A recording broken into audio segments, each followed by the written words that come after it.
See oli 1944. aasta sügisel.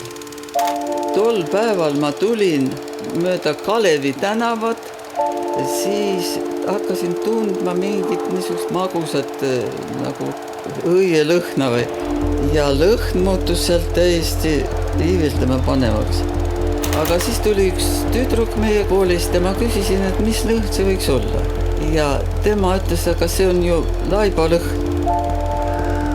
Ja võt, siis me nägime, et sillutis on üles kaevatud, kivid üles võetud, aga kõnnitee peale olid laotud surnukehad.